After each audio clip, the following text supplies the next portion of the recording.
시작. 앵커. 성소수자의 성적 지향과 성 정체성을 강제로 바꾸려는 이른바 전환치료를 청소년에게 금지하는 주법에 대해 미국 연방대법원이 위헌이라는 판단을 내렸습니다. 이는 전국적으로 파장을 일으킬 중요한 결정입니다. 내용, 앵커. 현지 시간 31일. 미국 연방대법원은 청소년 대상 전환치료를 금지하는 콜로라도주 법률이 헌법 제1조가 보장하는 표현의 자유를 침해했다는 상담사의 주장을 8대1이라는 압도적인 의견으로 받아들였습니다. 진보 성향의 엘레나 케이건, 소니아 소토마요르 대법관 역시 원고의 손을 들어주었습니다.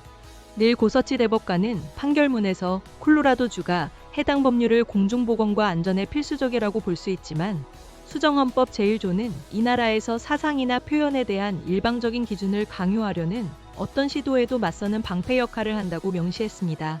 하지만 9명의 대법관 중 유일하게 반대 의견을 낸 커탄지 브라운 잭슨 대법관은 법정에서 별도 의견서를 낭독하며 이번 판결이 위험한 판도라의 상자를 여는 것과 같다고 강한 우려를 표했습니다. 잭슨 대법관은 최악의 경우 상담 치료사, 정신과 의사 등 의료 전문가들이 헌법적 권리를 남용해 수준 미달의 의료 서비스를 제공하고 의료 시스템이 붕괴할 수 있다고 경고했습니다. 이번 소송을 제기한 케일리 차일스는 독실한 기독교 신자이자 공인 상담사로 2022년 콜로라도주 법률이 청소년을 대상으로 한 자신의 종교 기반 치료 제공을 부당하게 막고 있다고 주장했습니다.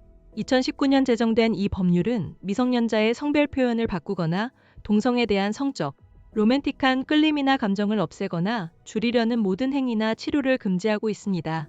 위반 시주 정부는 건당 최대 $5,000, 우리 돈 약 754만 원의 벌금과 상담사 면허 정지 또는 취소 조치를 내릴 수 있습니다. 다만 해당 법률에는 종교인에 대한 면책 조항이 포함되어 있으며 콜로라도주는 지금까지 관련 조치를 시행한 적이 없는 것으로 알려졌습니다. 이러한 대법원의 판결에 대해 성소수자 인권단체들은 즉각 규탄의 목소리를 냈습니다. 미국 최대 성소수자 인권단체인 휴먼 라이츠 캠페인의 켈리 로빈슨 대표는 성명을 통해 아동들이 학대적이고 비효율적인 관행에 취약해지며 이는 가정에 해를 끼치고 정신건강에 심각한 악영향을 미칠 것이라고 비판했습니다. 의료계와 전문가들 또한 전환치료가 효과가 없을 뿐만 아니라 청소년의 정신건강에 매우 위협적이라고 지속적으로 주장해왔습니다. 실제로 성소수자 자살 예방단체인 트레버 프로젝트의 연구에 따르면 전환치료를 받은 청소년은 그렇지 않은 청소년에 비해 자살 시도 경험이 2배 이상 높은 것으로 나타났습니다. 현재 콜로라도주를 포함한 미국 27개 주에서는 의료인이 청소년에게 전환치료를 하는 것을 금지하는 법률을 시행 중입니다. 이번 대법원의 판결로 인해 다른 주에서도 유사한 법률들이 효력을 잃을 가능성이 제기되고 있습니다. 최근 미국 연방대법원은 9명 중 6명이 보수 성향으로 분류되는 보수 우위 구도 속에서 성소수자 권리에 반하는 판결을 잇따라 내려왔습니다.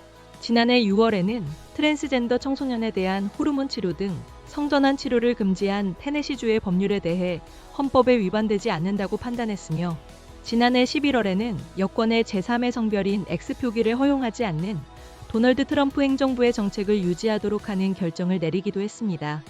마무리, 앵커. 이번 미국 연방대법원의 판결이 앞으로 성소수자 인권과 관련된 법적, 사회적 논쟁에 어떤 영향을 미칠지 주목해야 할 것입니다. 오늘 소식은 여기까지입니다. 시청해주신 여러분 고맙습니다. 종료.